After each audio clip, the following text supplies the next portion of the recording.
ভোলা মাছের ঝাল রান্না করব। মাছ ধুয়ে নুন হলুদ মাখিয়ে নিয়েছি। কড়াইতে তেল গরম হয়ে গেছে, একটা ভোলা মাছগুলো দিয়ে দেবো।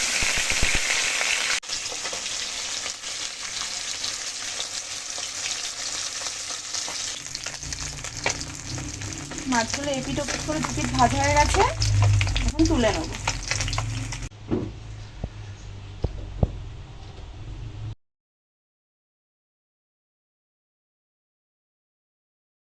তেল গরম করে তেজপাতা শুকনো লঙ্কা ফোড়নে দিচ্ছি, গোটা জিরে দিয়ে দিচ্ছি। ফোড়ন হয়ে এসেছে, এই পর্যায়ে কুচি করে রাখা পেঁয়াজ দিয়ে দিচ্ছি। অনেক পরিমাণে নুন দিয়ে দিচ্ছি, হলুদ দিচ্ছি। এখন পেঁয়াজটা ভেজে নেব নুন হলুদ দিয়ে।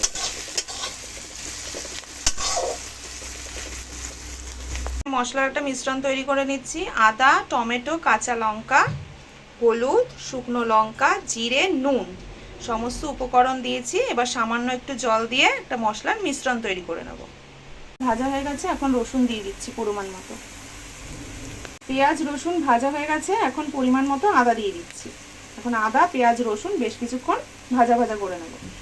এখন কুচি করে রাখা টমেটোগুলো দিয়ে দিচ্ছি।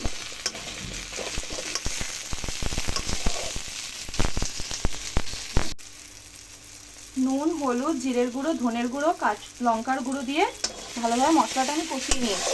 মশলা থেকে তেল ছেড়ে আসছে, এখন অল্প সামান্য একটু জল দেবো।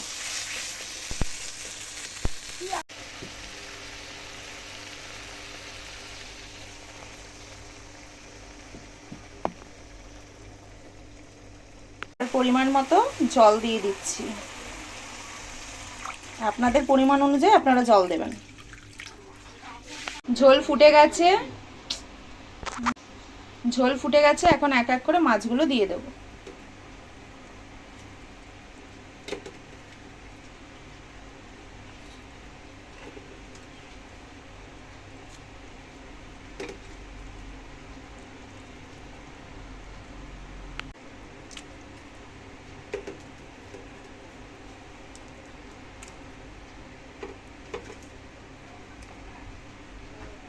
এবার মাছগুলোকে ঝোলের সাথে বেশ কিছুক্ষণ আমি সিদ্ধ করে নেব। ঝোল ফুটে উঠলেই নামিয়ে ফেলবো। তৈরি হয়ে যাবে আমার ভোলা মাছের ঝাল।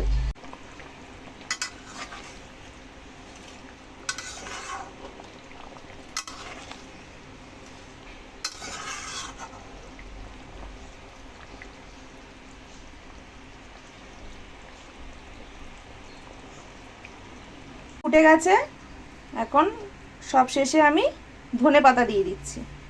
এখন ধনেপাতা দিয়ে বেশ কিছুক্ষণ ঢাকা দিয়ে রেখে দেবো।